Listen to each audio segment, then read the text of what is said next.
On May 4th, 1945, in the dimly lit command post, General Hermann Niehoff paced, his every thought consumed by the fate of the city he was sworn to defend.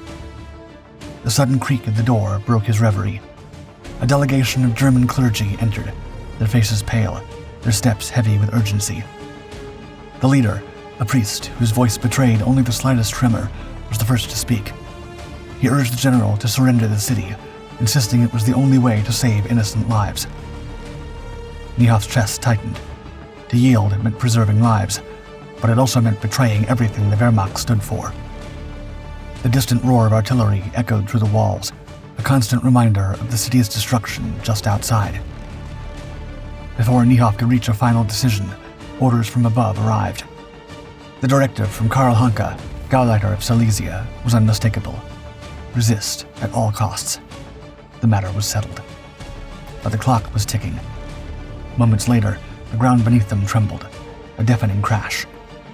Soviet forces had breached the outer defenses. A trembling bastion. The city of Breslau, nestled in the heart of Silesia, stood defiant under a decree from Adolf Hitler himself. Declared a fortress in August 1944, it was to hold the line against the relentless Soviet advance. The weight of this responsibility fell on General Niehoff, a seasoned German officer. He was a stocky, sharp-eyed man with a rigid, unyielding demeanor, known for his strict discipline and cold professionalism, yet capable of a quiet intensity that commanded respect from those around him. By January 19, 1945, the city's transformation into a war machine began in earnest. Civilians were forced out onto the frozen hellscape, many perishing as they fled. In their wake, engineers and slave laborers repurposed Breslau into a fortified bastion. The city center was raised to create a makeshift airfield, while trenches and gun emplacements turned every street corner into a potential killing ground. The defenders comprised a motley force: remnants of the German army, Volkssturm militia, Hitler Youth regiments, and even SS volunteers from France and the Netherlands. General Hans von Alphen briefly commanded this chaotic mix, but his tenure was cut short after 3 weeks. On January 21st, upon becoming the military commander of Breslau, General Niehoff inherited this cauldron of desperation and determination. The red noose tightens. The morning of February 8, 1945, erupted with the bone-rattling rumble of Soviet artillery. The bombardment, lasting nearly an hour, pulverized the outskirts of Breslau, sending shockwaves through the German defenses. General Hermann Niehoff stood resolute in his command post, maps spread before him, as his staff relayed frantic reports. The Soviets had begun their assault, and the weight of defending the city now rested on his shoulders. At precisely 8:35 a.m., elements of the Soviet 7th Guards Mechanized Corps surged across the Oder bridgehead under the cover of relentless artillery fire. By noon, the vanguard, comprising the 24th Guards Mechanized and 57th Guards Tank Brigades, had advanced into the German rear, leaving their infantry support far behind. Niehoff quickly assessed the situation. The Soviets were fast, but their overextension was a weakness. He ordered his commanders to exploit it ruthlessly. By February 10th, the Soviet brigades had slammed into fortified German positions along the Breslau Railway, southwest of the city. At Domslau Station and Kobrowitz village, German artillery, tanks, and Volkssturm militia unleashed a brutal defense. Soviet tanks, including the T-34 and ISU-122s, were ensnared in a lethal web of Panzerfaust fire from concealed positions in basements and trenches. Despite heavy losses, the Soviet brigades managed to break through the line between Domslau and Kobrowitz, but were halted by Niehoff's counterattacks, led by veteran armored units. Meanwhile, a fierce tank battle raged between Grossbaudis and Kostenblut. German Panzer IVs and Panther tanks clashed head-on with Soviet T-34s. Niehoff, ever composed, directed the counterattacks with precision, hoping to break the encirclement. Yet, as the Soviets brought reinforcements, including the 309th Rifle Division, the German thrusts lost momentum. The Soviet encirclement tightened like a noose. On February 12th, Niehoff faced another crisis. The 8th and 19th Panzer Divisions, bolstered by Volkssturm and flak units, launched a desperate counteroffensive from Kostenblut to Kant. Their goal: widen the narrow gap between the outer and inner Soviet rings separated by just 30 kilometers. For a brief moment, German forces recaptured Gross-Peterwitz, only to be driven back by a Soviet counterattack on their exposed flanks. The arrival of the Soviet 273rd Rifle Division further reinforced the encirclement, solidifying positions along the Schregauer Wasser River. By February 13th, the situation had grown critical. At 8 a.m., a patrol from the Soviet 25th Guards Mechanized Brigade made a pivotal discovery.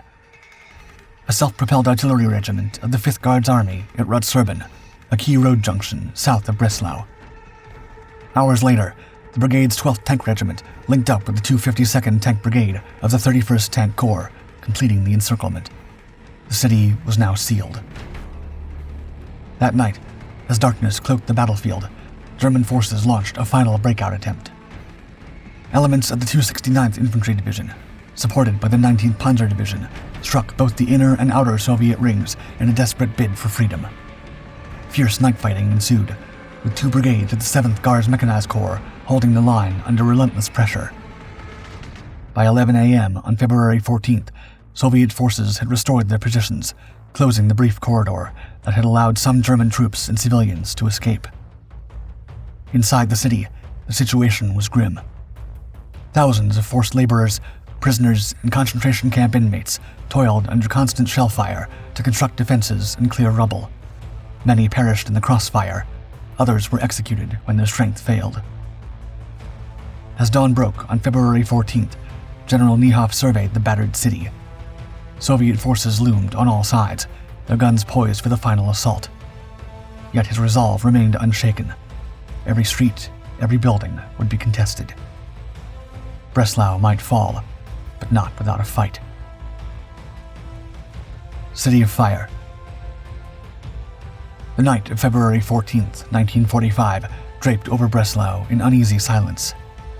General Hermann Niehoff, now commanding the city's defense, studied his beleaguered forces and the growing Soviet encirclement. Despite heavy losses on both sides, the city had not yet fallen. He knew, however, that the Soviets were regrouping for another assault. As reports filtered in, the weight of holding Breslau against overwhelming odds bore down on his shoulders. Yet retreat was not an option. Breslau had been declared a fortress, and its defense was to be a symbol of German resilience. The Soviets, consolidating their positions, shifted units in preparation for the next phase. By February 15th, the 7th Guards Mechanized Corps, severely weakened, was withdrawn. Commanded by Lieutenant General Ivan Korchagin, the Corps had been reduced to just 108 operational T-34 tanks, 9 ISU-122 self-propelled guns, 17 Su-85s, and 13 Su-76s, a testament to the ferocity of the ongoing siege. Meanwhile, the Soviet 6th Army, bolstered by fresh units, tightened its grip on the city.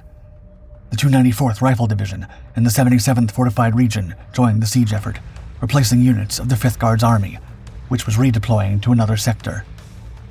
Niehoff's forces, numbering roughly 50,000, consisted of Wehrmacht regulars, Volkssturm militia, and remnants of the Hitler Youth. His defenses were stretched thin, but his resolve remained firm. On February 18th, the Soviets shifted tactics. The 218th launched an attack on the critical railway embankment in the southwest, supported by a torrent of artillery fire. By the following day, they had seized the embankment, advancing within 2 miles of Breslau's center. German resistance, led by elements of the garrison's assault guns and bolstered by the 55th Volkssturm Battalion, a group of Hitler Youth fighters, counterattacked fiercely in Südpark. Nazi propaganda exaggerated the events in the Völkische Beobachter, showcasing the Hitler Youth's role to inspire national resolve. General Gluzdowski, commanding the Soviet 6th Army, paused to plan a more coordinated assault. On February 19th, his headquarters finalized an operation to break Breslau's defenses. Soviet intelligence estimated that Niehoff's forces had 18,060 men, 141 artillery pieces, and 45 tanks and assault guns remaining. To spearhead the assault, Gluzdowski formed a shock group comprising the 273rd and 218th Rifle Divisions, reinforced by regiments from the 309th. This force, though at half its authorized strength, was well equipped for urban warfare, including submachine guns, flamethrowers, and artillery. Each regiment formed assault battalions specifically designed for house-to-house combat, integrating infantry, engineers, and armor for maximum effectiveness. On the night of February 21st, Soviet troops took up positions for the attack.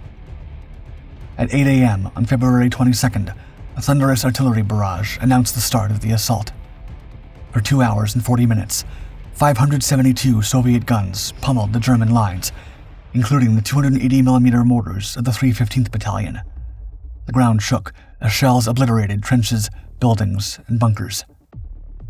When the barrage was lifted, the 273rd Rifle Division surged forward, supported by ISU 152s of the 349th Guards Heavy Self-Propelled Artillery Regiment. Flames and smoke engulfed the southern suburbs as Soviet forces advanced methodically, capturing 3 neighborhoods by nightfall. Inside Breslau, Niehoff coordinated a desperate defense. German soldiers and Volkssturm units fought ferociously, using every available weapon to stall the Soviet advance. Panzerfausts, snipers, and makeshift barricades turned each street into a trap. The Luftwaffe began airlifting supplies to the city, with transport planes braving Soviet anti-aircraft fire to deliver food and ammunition. Over the course of 76 days, more than 2,000 sorties brought in 1,638 tons of supplies. Yet, the city's defenders faced mounting casualties and dwindling morale. On March 2nd, Niehoff, already the military commander, replaced Major General Hans von Alphen as garrison commander as well, broadening his responsibilities toward the city and its defense. His leadership inspired the defenders to hold out for another month, despite Soviet forces penetrating deeper into the city. Heavy fighting erupted in the central districts as Soviet troops stormed fortified buildings, bridges, and public squares. By March 31st, Soviet artillery fire intensified, targeting the north, south, and western suburbs. The once proud city was reduced to rubble. The final chapter. In early May, local clergy, led by Pastor Hornig, appealed to Niehoff to surrender. However, Karl Hanke, Gauleiter of Silesia, forbade any negotiations, ordering the fight to continue. Meanwhile, German communist resistance within Breslau distributed flyers urging an end to the bloodshed, but their efforts were crushed, with many executed on Hanke's orders. On May 5th, a unit of the National Committee for a Free Germany infiltrated the city, disguised in Wehrmacht uniforms. These former German POWs aimed to persuade the defenders to capitulate, but fierce combat ensued. Lieutenant Horst Witt led the operation, but was lost in action. General Hermann Niehoff stood firm amidst the chaos, commanding the city's last defenses as the Soviets closed in. Outside, Gauleiter Karl Hanke prepared his escape, commandeering a reserve Fiesler Stork plane to flee to Prague. His departure left Niehoff to face the inevitable alone. By dawn, after 82 grueling days of siege, the once proud city was battered beyond recognition. Niehoff surveyed his dwindling forces. 6,000 perished, 23,000 wounded, and the remnants of the starving, exhausted garrison.